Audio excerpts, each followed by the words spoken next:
Gracious Father in heaven, we come and bend the knee to give you honor and glory.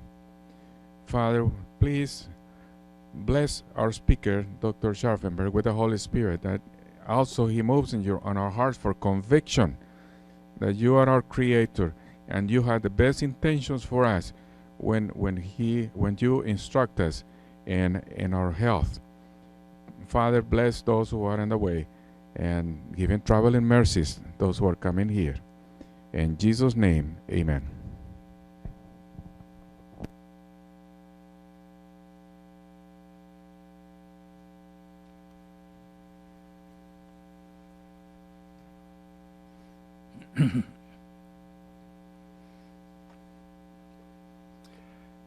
On Monday, we talked about heart disease.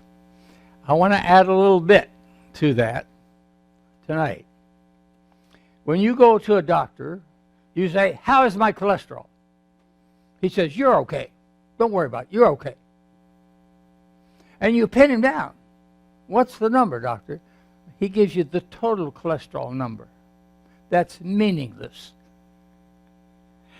Now, here's what the total cholesterol is made up of. It's made up of the LDL cholesterol, low-density lipoprotein cholesterol. It's made up of the HDL, high-density lipoprotein cholesterol, and the very low-density lipoprotein cholesterol. Now, that very low-density lipoprotein cholesterol, we don't really measure that much anymore. If you take how much triglycerides you have in the blood, that's fat, divided by 5, that tells you how much VLDL you have. So if you take what the doctor gives you, your LDL number, the HDL number, and your triglycerides divided by 5, that comes out to your total cholesterol number. Okay? The doctor treats you based not on the HDL, he treats you primarily on the LDL cholesterol. So your question should be to the doctor, what is my LDL cholesterol number? A lot of people don't know what to ask. He just tells you the total cholesterol. That's meaningless. See? You should ask, what is my LDL cholesterol number? Then the second number you should ask about is your triglyceride number. You see, in the LDL particles, there's light buoyant kind, and there's large kind, and there's a small dense kind. The diabetic has the small dense kind. That's the dangerous kind. You need to have the large, light, buoyant type, okay? Now, we should measure all those. We don't anymore. It's too expensive. But if you know what your triglycerides are, you know what those are. If your triglycerides are low, then 90% of those particles are the large, light, buoyant type, less chance of disease. But if your triglycerides are up to the upper limits of normal, then 90% of the LDL particles are the small, dense type, like the diabetic has, which is more apt to cause the heart attacks. Okay? So the two figures you want to know is, what is my LDL cholesterol, doctor? And what is my triglyceride number? He doesn't like to tell you all that. He just tells you what your total cholesterol is. But you need to know what these other two are. Now, this thing here, you know, it could be fairly high. And he says it's normal.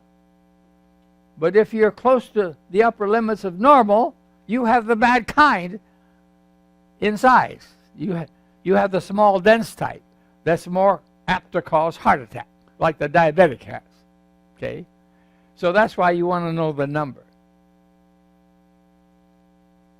Okay, got that? Any questions about that? What's that? Okay, LDL cholesterol, before they ever had any idea of what the number should be, I had done thousands of them, and I said it ought to be 120. Okay, then when they did come out with numbers, the British came out and said it should be 115, and the Americans came out and said it should be 130. That's pretty close to what I said. See, I said 120. And right now, I think 120 is okay.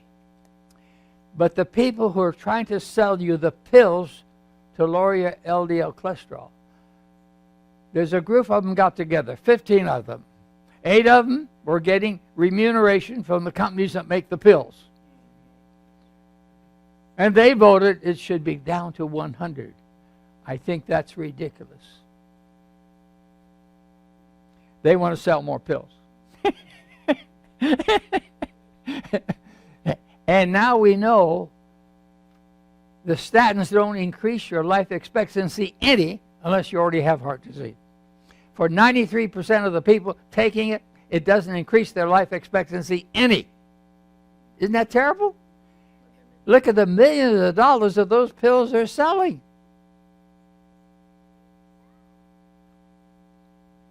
And all pills have some side effects too. Okay, so much for that. We can take that away now, and we'll, here, I can move it. And we want to see this other thing.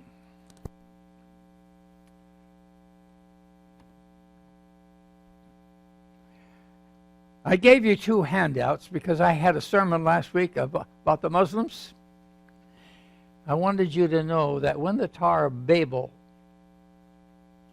fell and people scattered all over the earth, Sister White told us that the people who had the right message were sent all around. So every group of people, Muslims and everybody else, Chinese and everybody, had somebody who had the truth.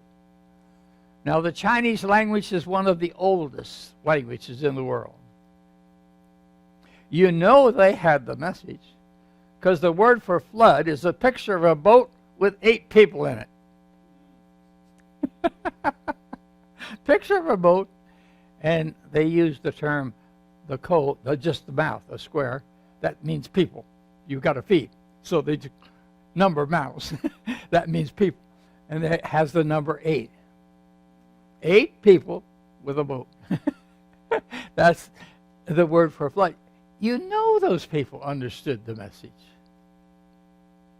The message for righteousness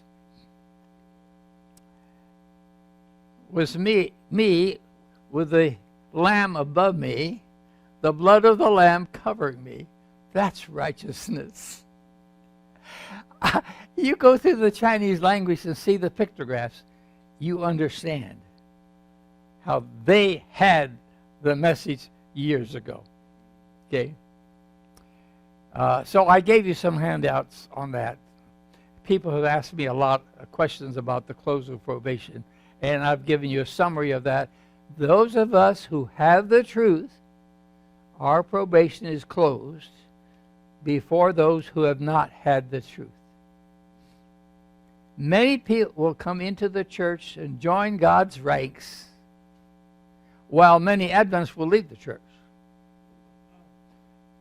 Those who know the truth, their probation is closed before those who haven't heard, have had a chance to hear. Many will come in when the Adventist probation is closed.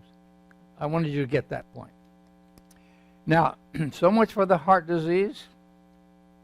We gave you that little booklet on flesh meats. Have you read that to see who shouldn't be using flesh meats? Ministers, physicians, teachers, children, school kids, all of us. Now there's one group that's not going to be held responsible for it. Did you see who that was? Idiots. They aren't going to be held responsible. idiots. So which category are you in? But I was quite interested in those statements. People keep asking me the question, are you not going to get to go to heaven if you're still eating meat when the Lord comes? It doesn't quite say that, but it almost says it. We were in the Philippines, Story Proctor and myself, from the General Conference, to teach the people, all the health educators in the division, how to do vegetarian cooking schools. When we got there, we discovered there were right-wing Seventh-day Adventists who said the conference president is eating meat. Therefore, you should go to one of those churches. They advised everybody to have church in their own home and bring their friends to their home, but don't go to the regular Adventist church. And when Story Proctor and I came over there, teaching them how to do vegetarian cooking school, they wondered if I'm going to join that group. Are we going to join them in their recommendation? It was a Friday evening. Story Proctor said, John, tonight is your night. You take it tonight, 3 hours, with about 200 people from all over the division. 98% were non-vegetarians. And Abraham Carpina, the division health director, came to me. He said, John, the brethren want to know what you're going to say about these people who are saying you shouldn't go to an Adventist church because the leader's eating meat. What are you going to say? You know, I was scared to death. I didn't have the least idea what to say. I was scared to death. I picked up my trusty book, Counsels on Diet and Foods. I read it 100 times. I didn't expect to find anything new. I just started thumbing through the pages. Just before I was to get up and speak to these people, the Lord stopped my finger on page 401 at a particular paragraph which said everything I should talk about. I know the Lord was with me, and I could tell you experience after experience that's happened to me like that, where I knew for a surety the Lord was in it. What did the paragraph say? It said the eating of meat was not a test of fellowship in the church. Number one.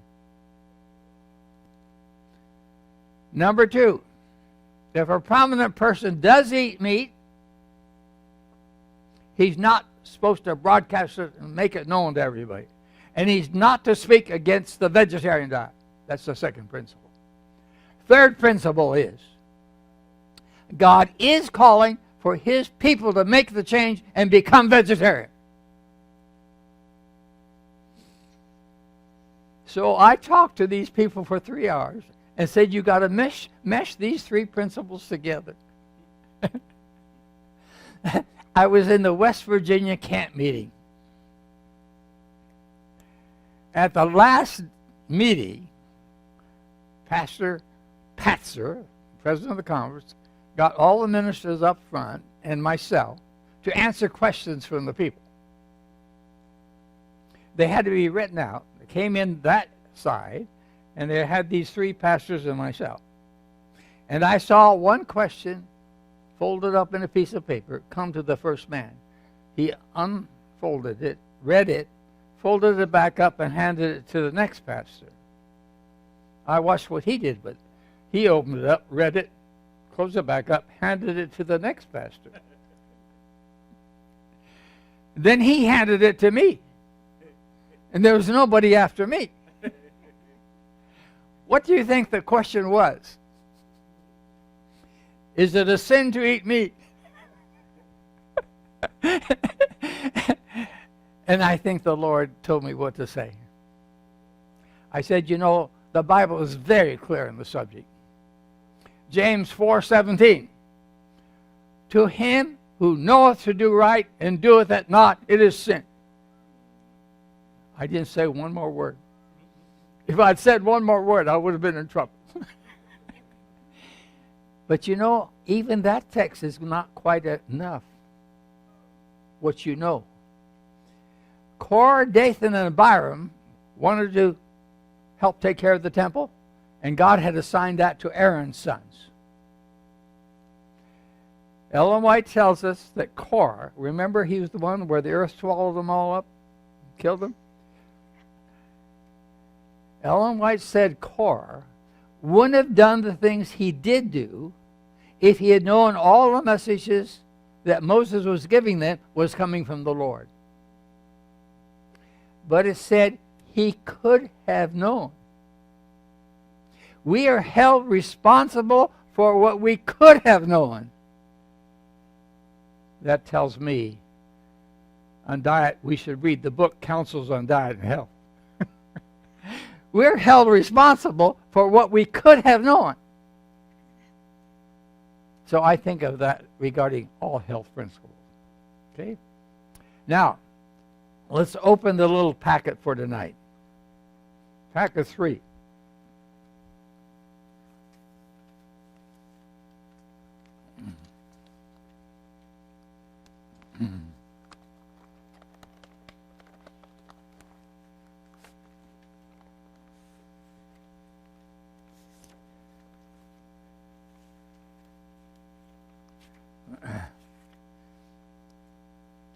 The first little booklet here is this sermon I give. I was in Slovakia. I've been in Europe every year the past 10 years. Lectured. And I lecture more than once a day. I preach every Sabbath. And after potluck, I speak again.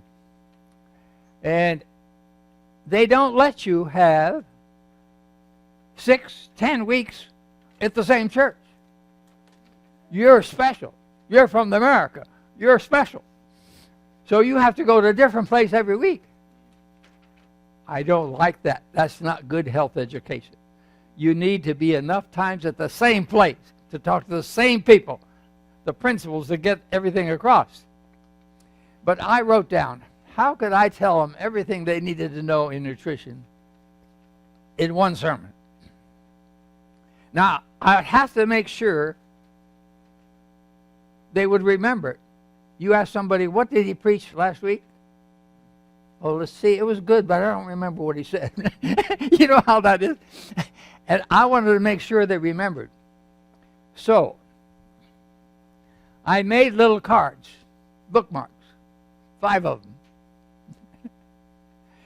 And this is the main thing I was trying to get across.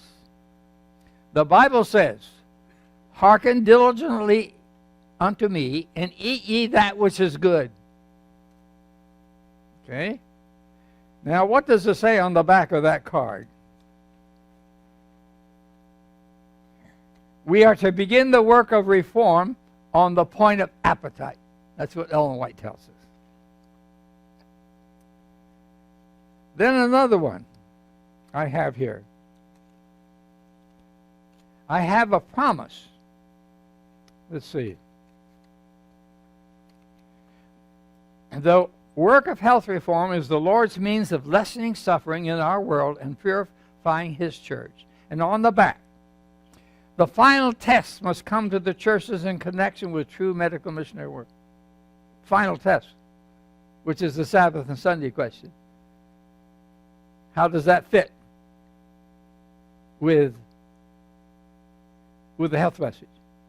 Obedience. Obedience to the Ten Commandments. Obedience to God's natural laws. They're moral laws. Okay? Then the next one is a promise. Desire of Ages 4:30.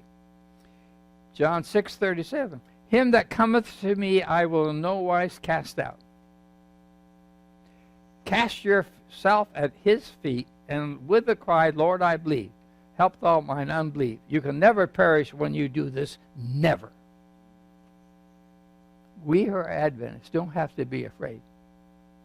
If we come to Jesus, cast ourselves at His feet and say, look, help me. I'm not doing the right thing. Help me. He'll never cast us out. I like that promise. Then, everything you need to know in nutrition in one sentence.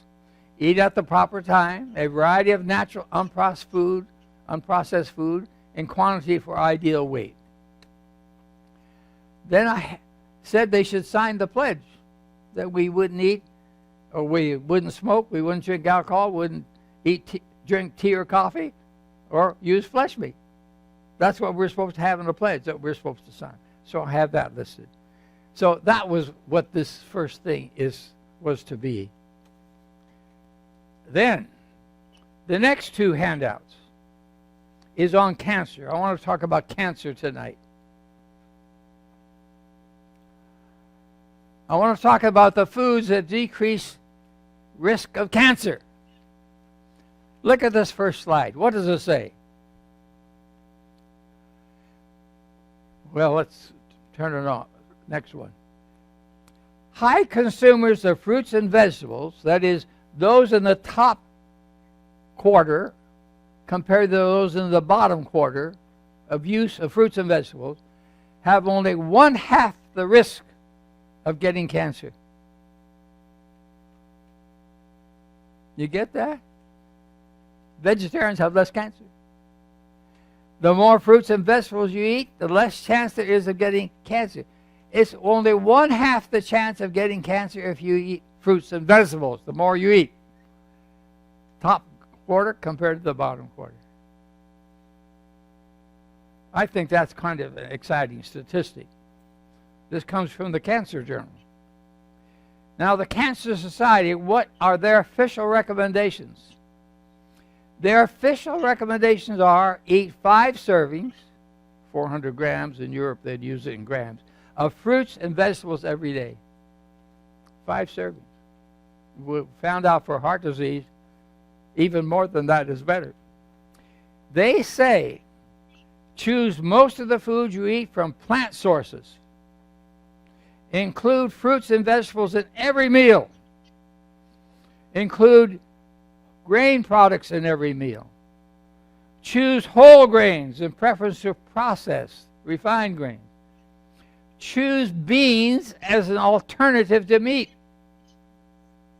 This is scientists of the world. In the Cancer Society, that's what they're telling us.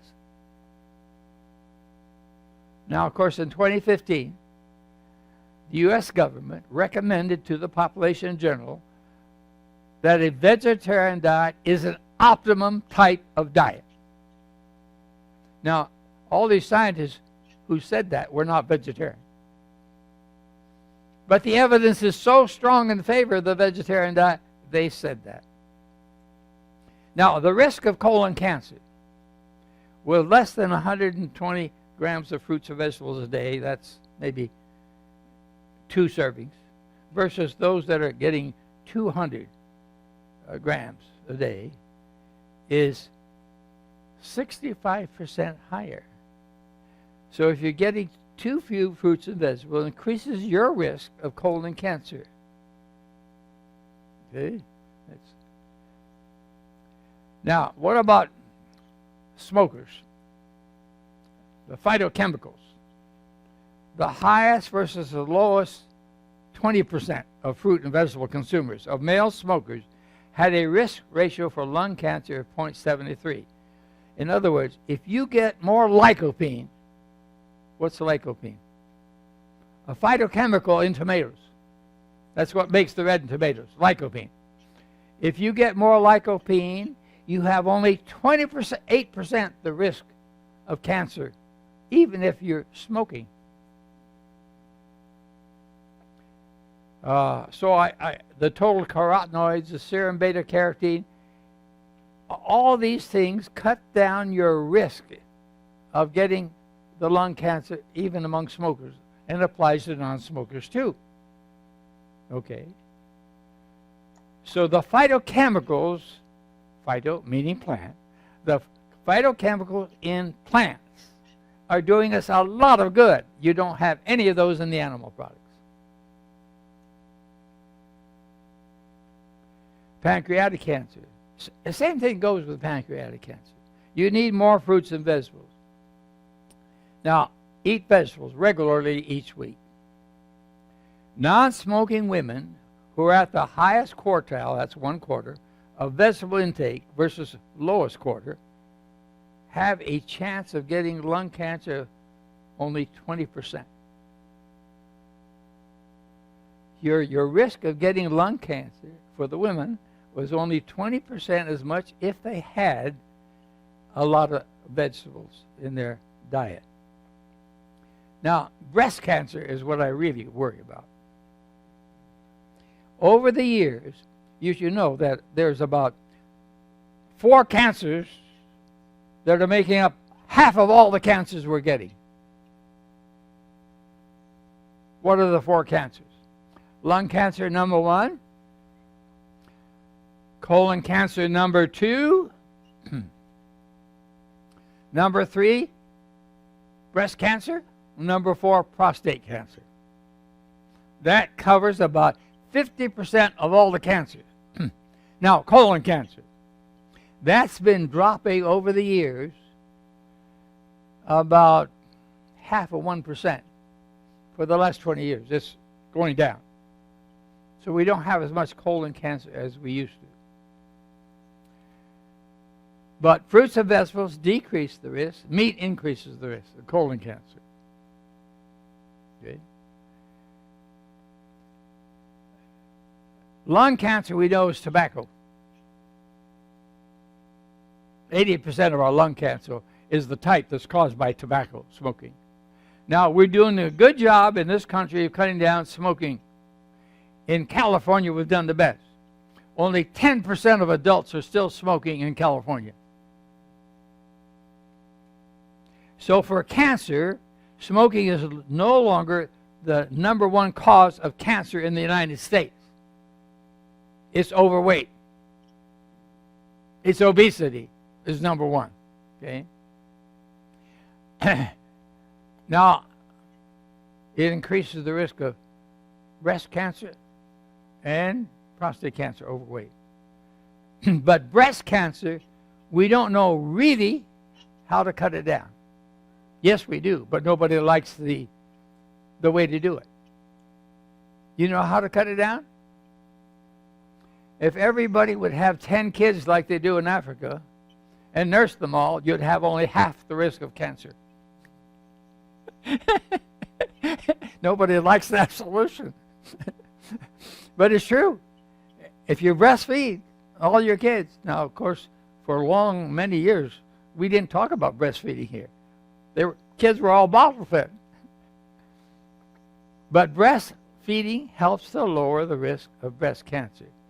But anything I can find about breast cancer is important. I know women who jog have less breast cancer than women who don't jog. Exercise helps to lower the risk. But here I saw this thing. Intake of carrots or spinach more than twice a week compared to none a week had only about half as much breast cancer. Okay? Those with the most beta-carotene and lycopene in the breast tissues had only about 1/3 the risk of cancer. Eating more than 1 slice of onion per day reduced breast cancer risk to about 1/4. I was excited about that. I was at Dr. Hariyama's office in Tokyo one day. He was their chronic disease director. And he showed me some of his data for the study he was just doing. And he told me he didn't understand it. He said, these girls who are beginning to menstruate early in life are the ones who are ending up with more breast cancer. Oh, I said, Dr. Hariyama, I'm a nutritionist. I can explain this to you. Those girls who are eating like that, they're eating more like Americans. They're in the city. They're eating more animal products, meat, milk, eggs, and cheese. So he went back and studied the diet of all these people, And he found out that what I said is right. When you eat all of those high protein foods, you get early menarche. You start menstruating earlier in life. Okay? It changes the whole woman's cycle. And that increases the risk of breast cancer. Now, menarche used to be, what, 15 or 16 years of age? Now it's way down. To young girls starting to menstruate early.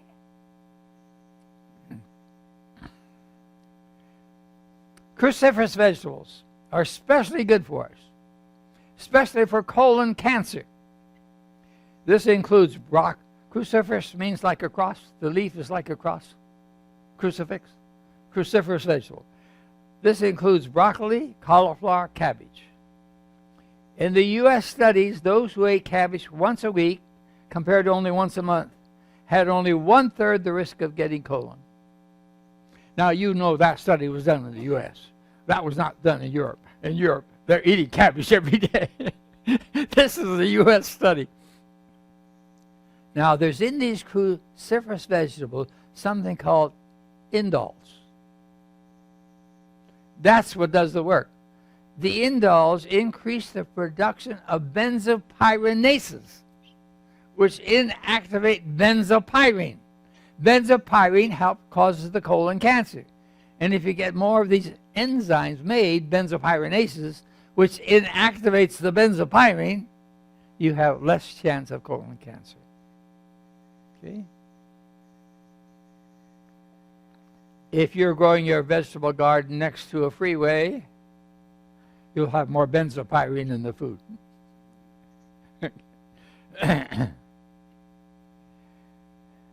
How about ovary cancer? Vegetable intake was inversely related to ovary cancer, but leafy greens especially were more closely associated with a decrease in risk.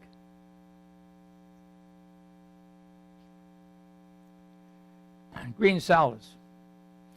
In the Loma Linda Health Study, those using green salads every day, compared to only once a week or less, had only 70% of the overall death rate. Now, I grew up in China. You never ate a fresh salad because they had human fertilizer for manure. That's the way to get amoeba and die. So we never ate a fresh salad. And I came home and I wasn't used to green salads until I read this study. Now I believe in green salads. We should eat them every day. We should have at least 2 servings of fruit a day. And I have all kinds of studies to show how that helps. 1/3 the risk of stomach cancer. Had only 63% the risk of prostate cancer. Tomatoes especially. Eat foods that are high in vitamin A and vitamin C together. That does the best. Now, what foods have both vitamin C and vitamin A together? Cantaloupe.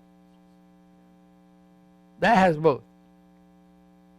Those over 65 years of age who were high consumers of those kind of food had only 30% of the mortality as those who were low consumers.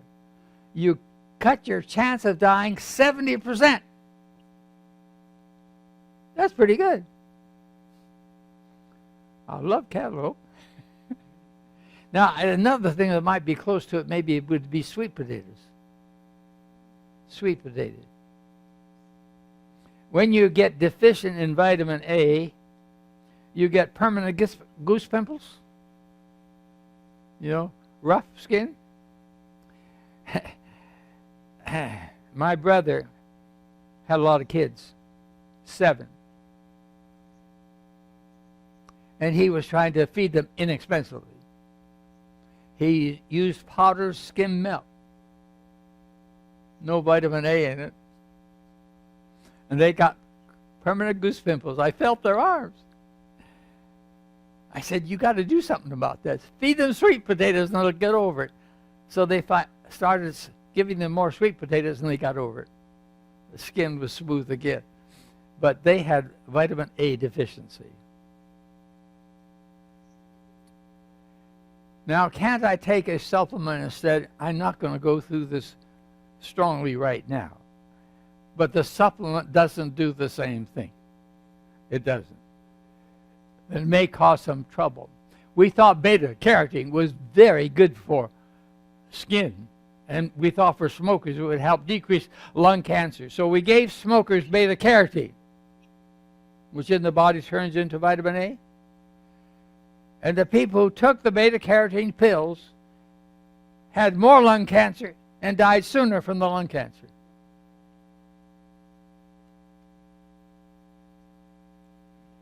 So smokers are told not to ever take beta-carotene.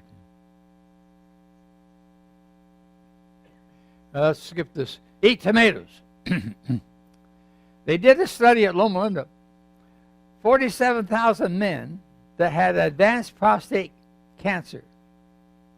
But if they had lycopene, that's what's in the tomatoes, 10 times a week compared to only 1.5 times a week, they decreased the risk to about 1/2 of prostate cancer. Tomatoes were really effective. Now, where did they get their tomatoes? The tomato juice? They got it mostly from pizza. Tomatoes in the pizza. But the tomatoes with the lycopene is very useful in lowering the prostate cancer risk. Well, eat a lot of beans. Beans have a lot of fiber, okay? If you eat beans regularly, you'll have only 1/3 the risk that the general population has of colon cancer. So beans don't help vegetarians to lower their colon cancer risk, but it helps meat eaters to lower their risk. It helps to counteract the effect of meat. Use whole grains. Cuts most cancers down about 10% if you use whole wheat bread rather than white bread. Okay? Well, I think that's all I'm going to say about that. Then you have with you a booklet there, Foods Which Increase Cancer Risk. The evidence for that is not quite as strong as the evidence for the foods that lower the risk. But there are some things that increase cancer risk. And I listed some of the factors here. Now, meat, we have pretty good evidence. Meat increases cancer risk. Okay? It increases the risk of prostate cancer, breast cancer, ovary cancer. Now, we know it's the blood in the meat that increases the risk of colon cancer, heart attacks, and type 2 diabetes. The heme in the blood. Now, Leviticus 3:17 says, don't eat the fat or the blood. Now, we have evidence from studies done that the heme in the blood increases the risk of type 2 diabetes, colon cancer, and heart attack risk. In the Nurses' Health Study, they checked in the sternum here. They did a needle biopsy and pulled out the blood and checked how much iron stores there were. Meat eaters have much more iron stores than vegetarians. But those ones that had the most iron stores had more diabetes. So a doctor, when he sees a patient who's anemic, he wants them to eat more meat. He tells them to. Wrong way to go. Okay? But the iron from the meat is quickly absorbed, well absorbed. But it increases the risk of type 2 diabetes, increases the risk of heart attack, increases the risk of colon cancer. So that's not the way to treat a person who's anemic. Okay? But anyway, I show how some of the irritating spices also increase cancer risk. Eggs. The odds ratio of ovary cancer is 42% higher for each 100 milligrams of egg cholesterol per day. One egg yolk has 207 milligrams of cholesterol. So that increases ovary cancer risk. There was a doubling of ovary cancer risk in the group consuming 2 to 4 eggs a week. Anyway, I have lots of information for you to read at your leisure here. Now, I have all the facts that Dr. Willett says we should use to lower our cancer risk.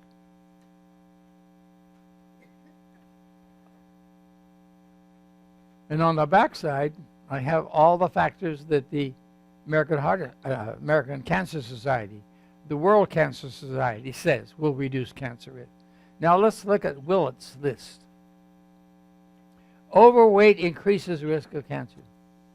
That we know for sure. Overweight increases risk of cancer. Rapid growth rate in childhood, leading to greater height, increases the risk of breast cancer, colon cancer, prostate, and other cancers. Taller girls have greater cancer risk.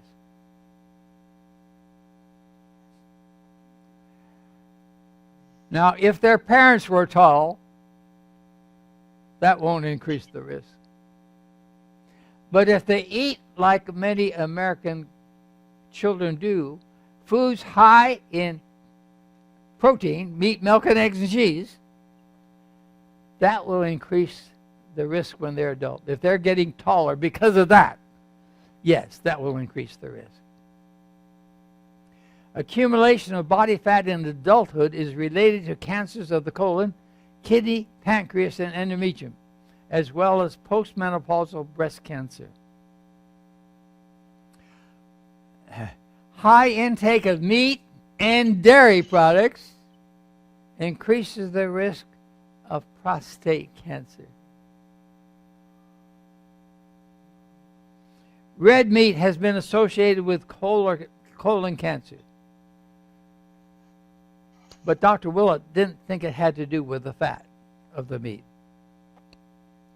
Based on prospective studies, a diet high in fruits and vegetables and fiber, he said at that time, does not appear to be as protective against cancer as we initially believed.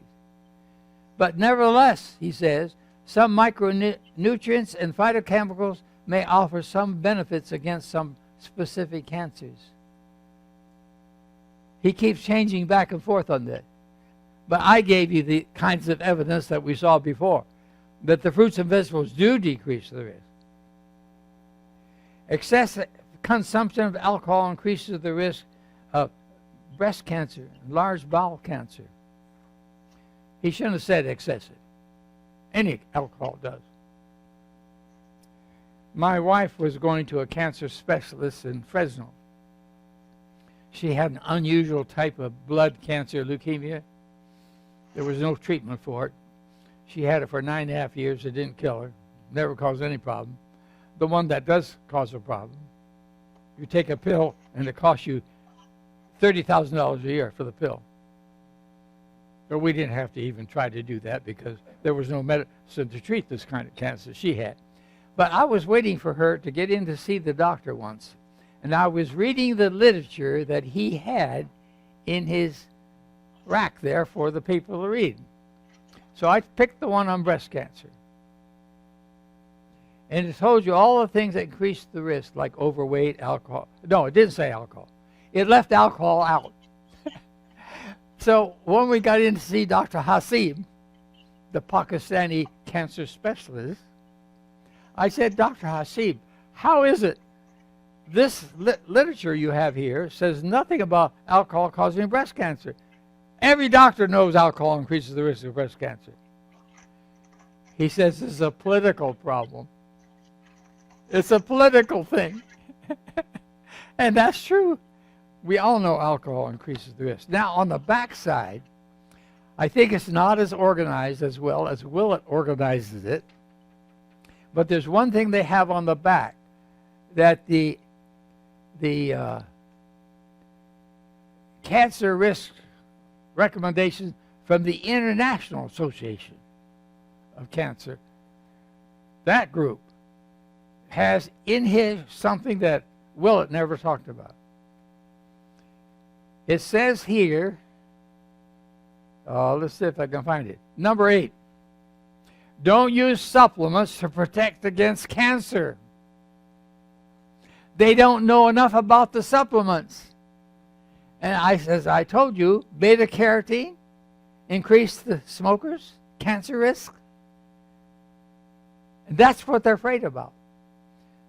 So these supplements, multi-nutrient vitamin pills and so on, they say don't take them because they may increase the risk of cancer. Okay, so much for that. Now I have you some papers about soy and how it decreases the risk. For a long time, we used to tell people, for the women, don't take too much soy. Soy might increase the risk of breast cancer. We got that question settled.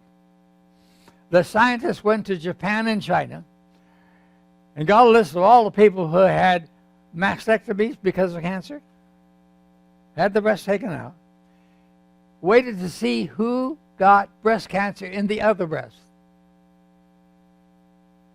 The ones who ate the most soy products had the least relapse, had the less chance of getting breast cancer. The amount of goitrogenic substances and breast cancer kinds of things, substances in there, are so small compared to the pills that the doctors give to women to take, the estradiol, all these pills. Those pills have so much more than soy has. Those pills could be a problem. But tofu doesn't have near that much. So we say tofu is safe even for women with breast cancer. It's no problem. Now the next thing I want to talk about,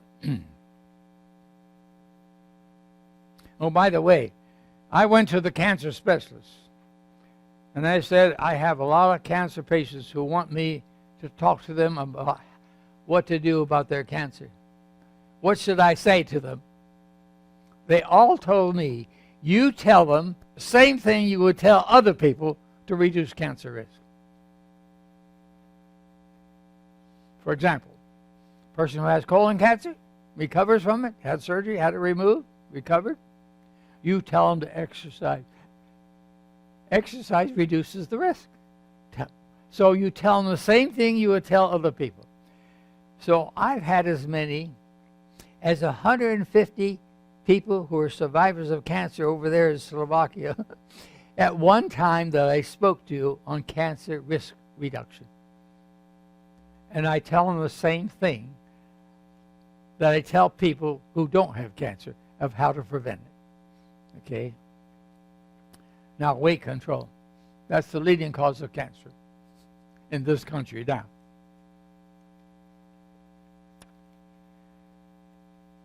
What does the Bible say? Deuteronomy 21, remember? A rebellious son that is a glutton was to be stoned to death. If we did that today, we wouldn't have many overweight people. Luke 21:34 warns against surfeiting, overeating it means, intemperance of any kind, particularly eating. Ellen White tells us overeating is the sin of this age. We're living in an age of gluttony. And I like this statement. Sin indeed lies at the door. The door is the mouth. Sin lies at the door, and the door is the mouth. Okay, now, the next page is what you should know how to do. How to check your BMI, body mass index. It should be between 18.5 and 24.9. Now, in the metric system, it's easy. It equals your weight in kilograms divided by your height in meters squared. Now, with the English system, it's got to be a little different. I mean, in our system, American system. You take your weight in pounds. I want you all to start doing this now. Take out a pencil and paper and try to do this. Figure out what your BMI is. Okay? Write down your weight in pounds. Weight in pounds. And we multiply that number by 705. Okay? Then you divide that by your height in inches squared. How many inches tall are you? And you multiply it by itself, that's squaring it. So you take your height in inches, take that number of inches, multiply it by the same number of inches, and divide that into what you have on the top. Your pounds multiplied by 705. And see what kind of number you come up with. Do it for him, see how George does. Yes.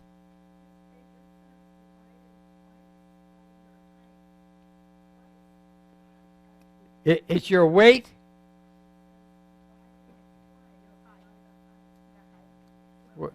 Where's that one?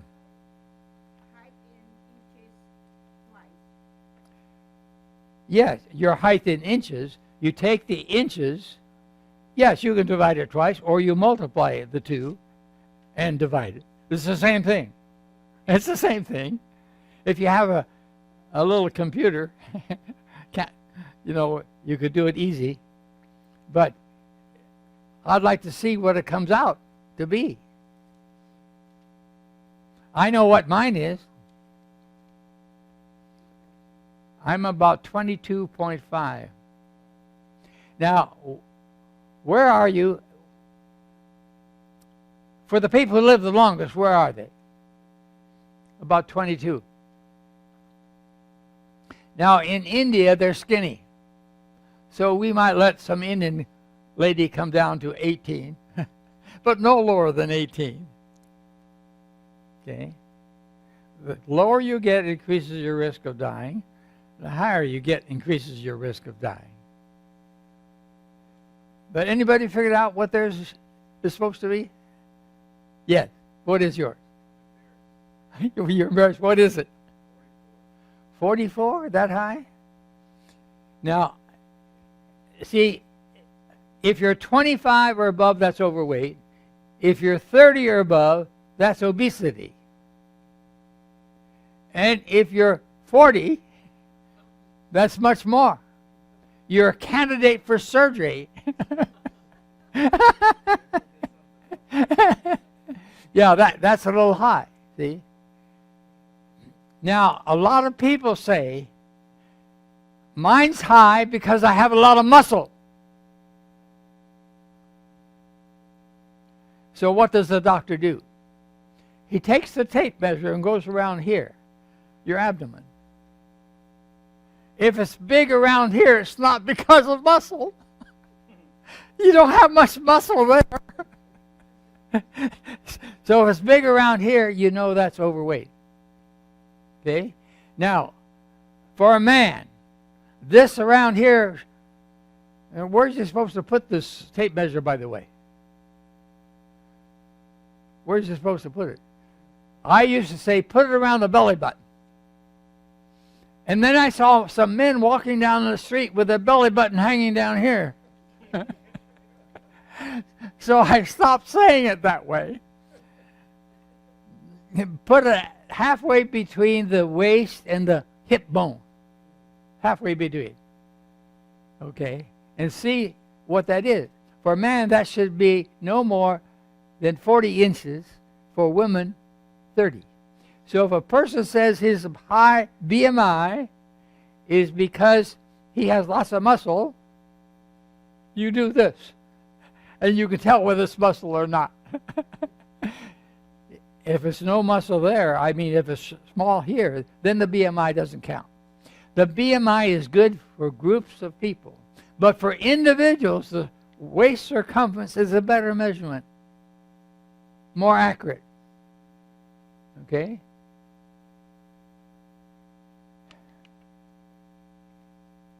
Now, what are some of the factors that increase the weight? Low caloric density foods are the things that help you to lose weight. What kind of foods are low caloric density foods? That's your vegetables, your greens, your salads, you see? But the high caloric density foods are the ones that have fat in them. That's your desserts. Now let's look at the next page. Fruits and vegetables, that helps to lower the risk. Dietary fat of all types seems to increase the risk. Okay? Vegetarian versus meat diet. Vegetarian decreases the risk of obesity, meat increases the risk. The more fiber in the food, the lower the risk is of obesity. What's more fiber mean? Whole grains. Beans have the most fiber. Of the fruits, there's not much fiber in fruit, but avocado has the most. High fiber is important. Whole grains. Don't use white flour. Use whole grain flour. Snacks. No snacks. The definition for snacks is the pause that refleshes. Bigger snacks, bigger slacks. Every woman understands that. Bigger snacks, big slacks. Okay. Snacks. Now, Ellen White told us exactly how we should eat. She said, don't eat between meals, not one morsel of food. If people stopped snacking, 2/3 of them would get their weight down to where it ought to be right away. If they just stopped eating between meals. We should avoid snacks. Now, I started the first weight control program for the Adventist Church. I started the first weight control program for the Loma Linda University. It was such a simple program. I only had 4 points. Dr. Raymond West, he asked me to talk to the faculty of the School of Public Health and explain my program to them. And I said, there's one secret about this program you should never let anybody know. Otherwise, they won't use it. It's the normal diet. That's the secret. The first program was, the first principle of the 4 was, no snacks. Second principle, cut down on the empty calorie foods. Sugar, no minerals or vitamins in them. We call that empty calorie. Third principle was, cut down on the saturated fat. What foods are those? That's the meat. Now, something else besides the saturated fat I didn't mention last time, you should know. Chocolate. Chocolate's high in saturated fat. Okay? Now, you should know about the chocolate. Nobody eats chocolate by itself. It's too bitter. So they put a lot of sugar with it. That's the way you get your sugar. If you're eating chocolate, you're getting sugar with it. Okay? The other thing that's high is croissants. When they make croissants, they usually put a lot of saturated fat, butter, or shortening, or something like that in it, you see. So those are the 3 high sources, but mostly it's meat. The more foods you eat in the natural state, the lower the calories are. For example, 1 apple has 70 calories. A cup of apple juice, 120. 1 cup of sweetened applesauce, 230. Slice of apple pie, 350. Pie a la mode, even more. The more we process the food, the higher the calories go. Eating the foods in the natural state is what really helps. Now, my fourth principle for these people that I initially started with was, if you're having a hard time losing weight, you go on the 2-meal-a-day program. You skip supper. I never expected to see in my lifetime science supporting that point of view that Sister White had. We have it now. There are scientists all around the world studying this. And they say it's more important as to when you eat than what you eat. There's a lady PhD down here, University, I think, of Louisiana. She says, don't eat anything after 2 p.m. in the day. Well, that's not more than time enough for 2 meals. The most you could have would be 2 meals. That's what Ellen White said was better. Skipping supper. Having just 2 meals a day. Now that's what the scientists are saying. It's more important when you eat than what you eat. Okay? Well, now my weight control program is much bigger. I've had as many as 200 people in my weight control program at one time up in Bakersfield. In Bakersfield, we sold the hospital. I was on the board. And they were allowing the patients to choose which brand of beer they preferred. I said, this is not an Adventist hospital. I said to the board, we've had time enough to make the change. We've been operating it for 5 years. And if we can't change it in 5 years, we're not likely to change it in the next 5 years. Let's sell it. So we sold it. Got $30 million for it. Used it to start a preventive medicine organization in Bakersfield, Pacific Health Education Center, a foundation. We weren't to use the 30 million, only use the interest that we got from it when we put it out for interest.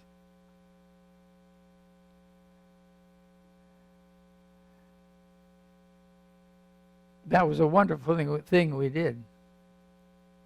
We did so many programs in the community that even the people who sent out the utility bills, the electric bill, allowed us to put advertisements in with their bill. Didn't cost us any postage.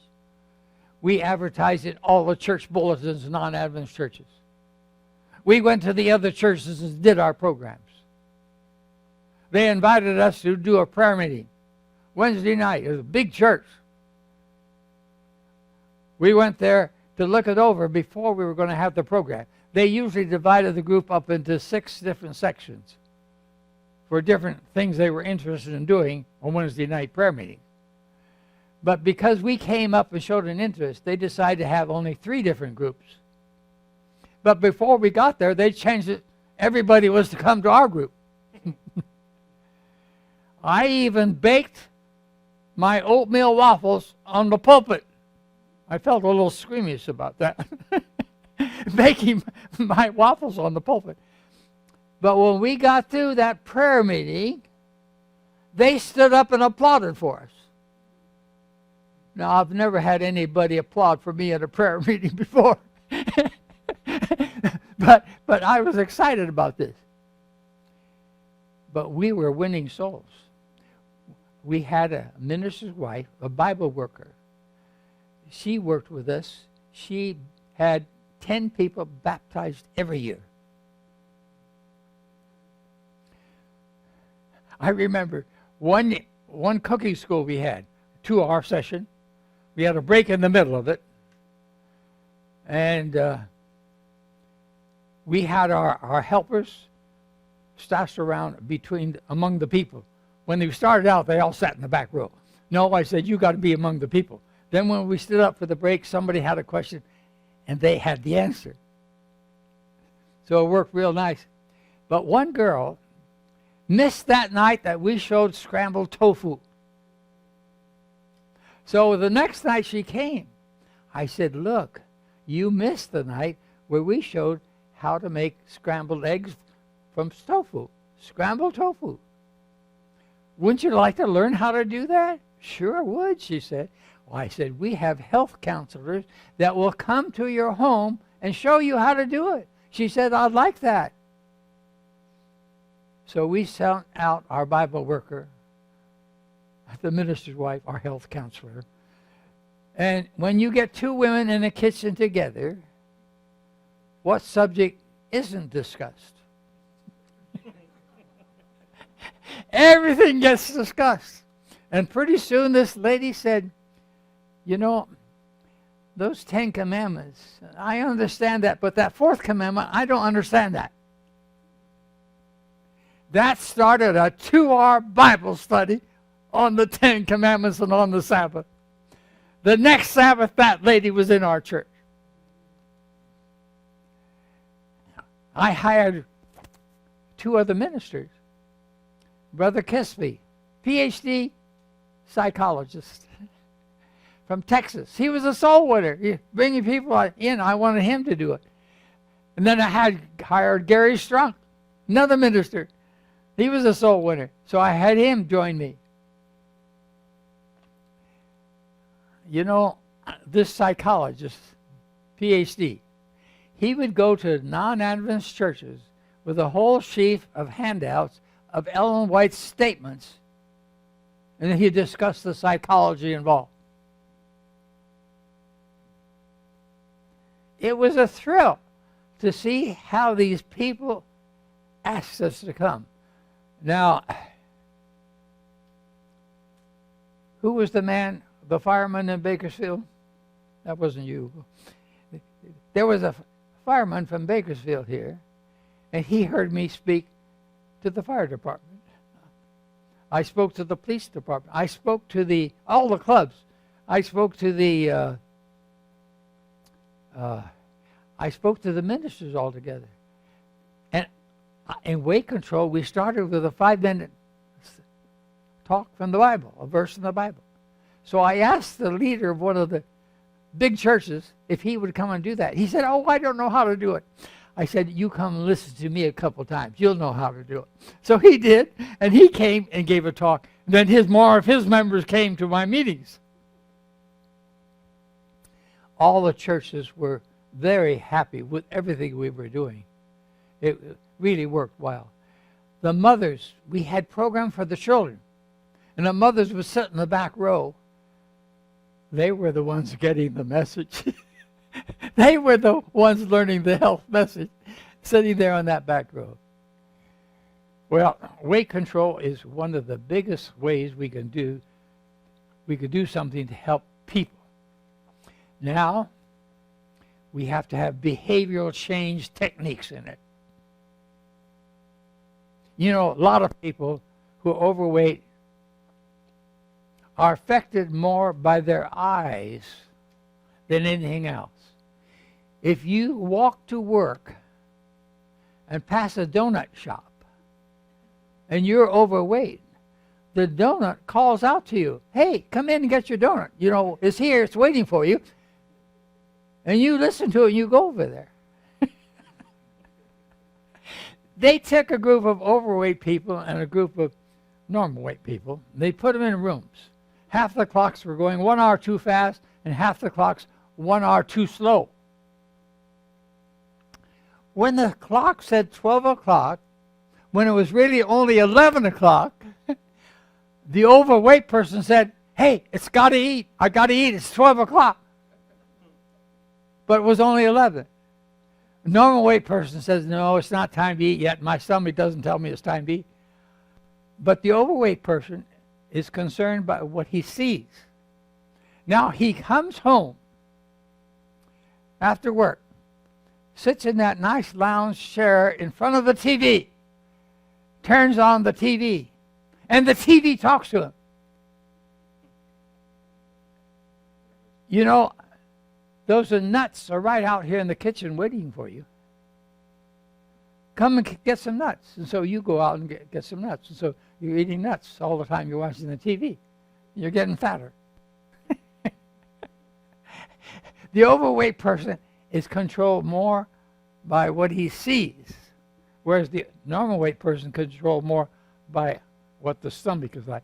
So there's these behavioral change techniques we have to go through with the people. We had a section on nutrition, scientific information like I give out. We had cooking school, how to prepare these foods. We had an exercise session. And after the first week, it's 5 nights, 1 week. After the first week, it was 2 nights a week. We started then groups, 6 or 8 in a group, of the group leader. Secretary sitting next to her writes down, puts a arrow between who talked with who. We try to get everybody to say something. If somebody in the group says, I'm going to do this, he does it. If he doesn't say anything, he doesn't do anything. And you should understand, weight control is like the church. People in a church, they're going to go to heaven. Oh, I'm going to go too, because I'm with the group. They're not going to get there if they don't do something. With the weight control, same way. There are people with the group in the weight control program. Oh, I'm with the group that's going to lose weight, therefore I'll lose weight. No, it doesn't work that way. They don't lose weight unless they do what the program's talking about doing. Okay? But we've had more good times with these people and getting interested in religious views. When people interested in nutrition, they get interested in religious views too. Now, are there any questions any of you would like to have? Now, variety is important. Variety, not a large variety of one meal or you overeat, but over a week's time, a variety of foods to get all your nutrients. That's important. Portion size. Snacks today have more calories than you used to have. Eating out, kids, when they eat out, eat twice as much as when they eat at home. The more people around the table, the more you eat. So there's all kinds of principles we have to teach these people. We have partners. They develop partners to help them. Exercise is important. Exercise is not so important in losing weight. That's the diet that has to do that. But the exercise is important to keep their BMR up. They lose weight for a month, then plateau. To get them to lose weight some more, they have to increase their BMR by exercising, then they lose some more. And when you exercise, you preserve your muscle. Everybody who's on a low-calorie diet trying to lose his weight is losing some muscle. We want them to limit how much muscle they're losing. They will lose a lot less if they exercise. So exercise is extremely important, okay? But those who continue to exercise regularly and eat a good breakfast, no supper, those are the ones who keep their weight from coming back. So many people, their weight comes back because they go back to the same habits again. Okay, any questions anybody has?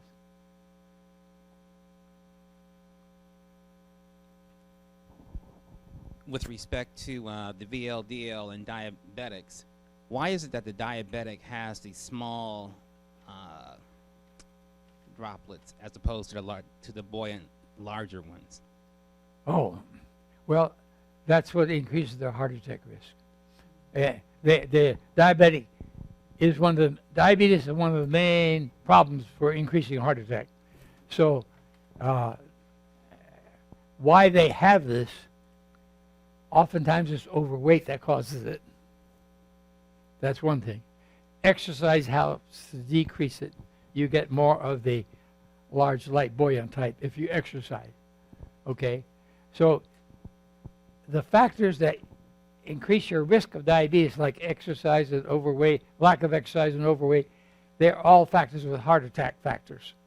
And that's what makes the difference in the density of these LDL particles. Okay? Question here.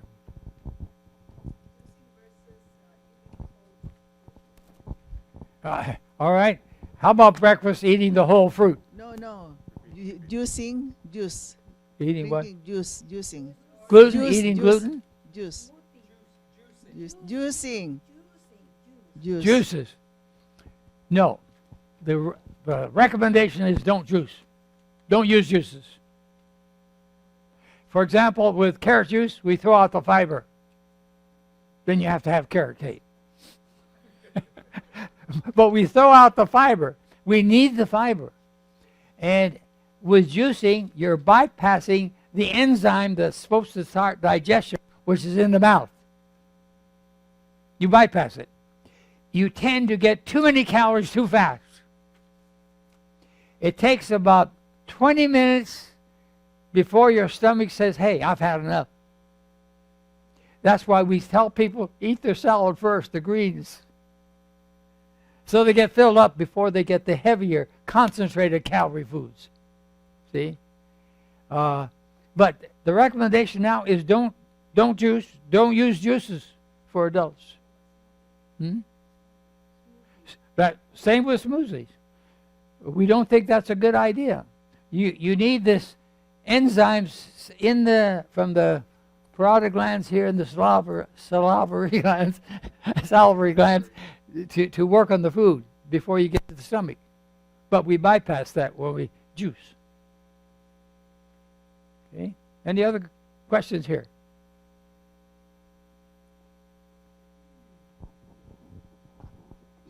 In this first page that we had here about the Tower of Babel, and when the people were dispersed and went to different parts of the earth, when races started? How did the races Yes, start? that's when they started. So how did they become like Chinese or Caucasians or Yeah. what happened? How did that come about? I don't know. You know. I Okay. don't know exactly how that happened. Okay, thank you. Yeah. There's speculation, but we don't know exactly how it happened. Any more? Back there is the question.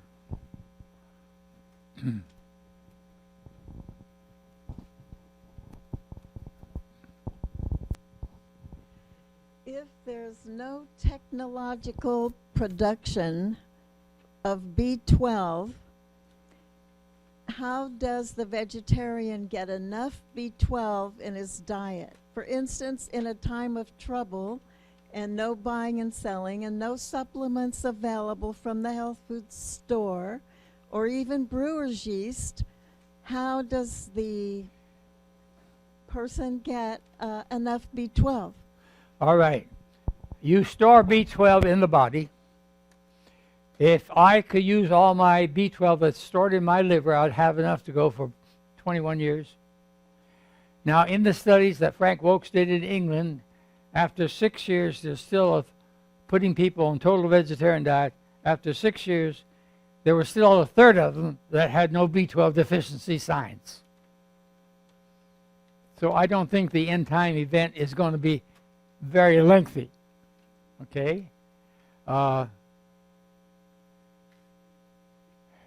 But right now, total vegetarians who don't use any dairy products, we recommend they take a pill. Because 1% of that B12 in the pill is absorbed by passive diffusion. It doesn't have to hook up with the intrinsic factor from the stomach. So if you take a big enough tablet, 500 milligrams, 1% absorption would be 5 milligrams, plenty for a day. You'd be okay.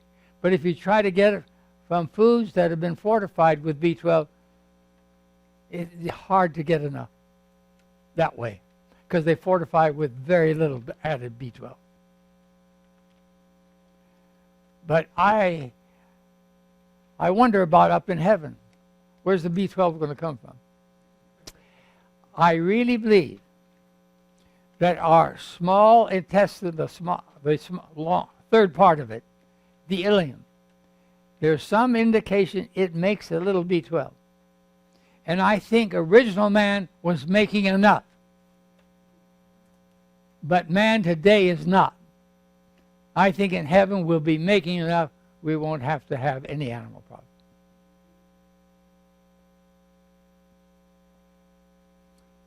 Any other questions? Yes. Nutritional yeast. How about nutritional yeast? It's a very excellent yeast because it's fortified with so many nutrients.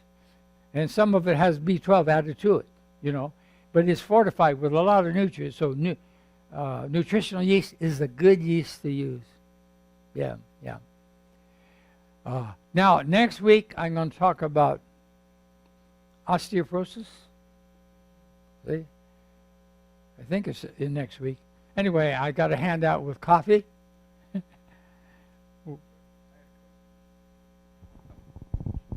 Hi, my name's Robert. I was looking at your behavioral change techniques. Yes. And it says develop new friends who live like you want to. So my question for you, sir, is when can we hang out? Now, I don't quite get it here. My question was, I would like to make you my new friend. Yes, okay. Okay. In the future, I'd like to talk more. Thank you, sir. Yeah, okay. Yeah, this is what we used to do. We'd have people pair off in our weight control program, helping each other. You know, remind people, we agreed to go exercise. And they would help each other this way. And by the way, if you're overweight and you want to get down, you don't hang out with a lot of overweight friends. You hang out with skinny people. That is really helpful to do that. Don't hang out with your old friends. Hang out with skinny people. How does intermittent fasting help us in our health? What about fasting? Yes. I fast 1/3 of every day. I'm on 2 meal a day plan. But fasting 1 or 2 days a week, Ellen White says is good, and we have evidence for that now. That is good. I have a lot of friends. Every Monday, they will fast, every week. I think Sabbath is a good day to fast, too. So a lot of times I take Sabbath and fast. So I think fasting a day or 2 a week is excellent. Yeah. We don't have to fast 30 days. You know, Christ fasted for us. We don't have to do that. In fact, he didn't even have water. Moses didn't have water in heaven. God preserved Moses' life. Even though he fasted for 40 days, he had no water even. You can't live without water for 40 days. God has to do it for you, you know. But fasting is okay. But here's what we know. If you fast up to 3 days a week, you increase your immunity, your immune system. If you go on beyond 3 days, you decrease your immune system. So I don't like 10-day fast, 5-day fast. I think 3 days is okay. But that should be limited. What's that? 1 day is fine. Yeah, 1 day a week, 1 or 2 days a week, Ellen White suggests. Yeah, that's fine. Could we fast and drink water? Yes, you should have water. Even when you're fasting, you should drink water. Yeah, okay. Yeah, you need the water.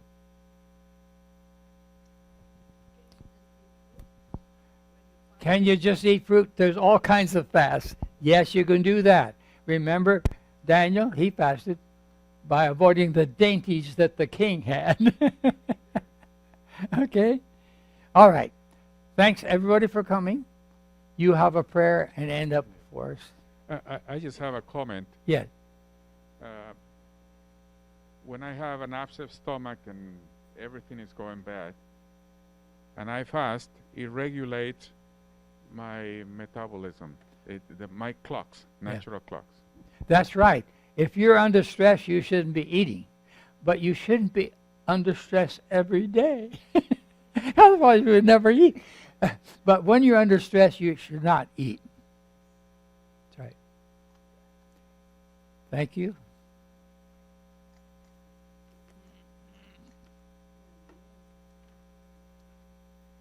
And the congregation says, Amen. Praise the Lord. Why don't we stand so we can get a blessing before we leave?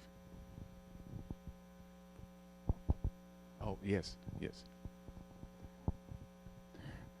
Precious Father in heaven, we are so thankful for the tremendous blessing that you have given us on your servants, Ellen G. White, giving us all this counsel before even science discovered this.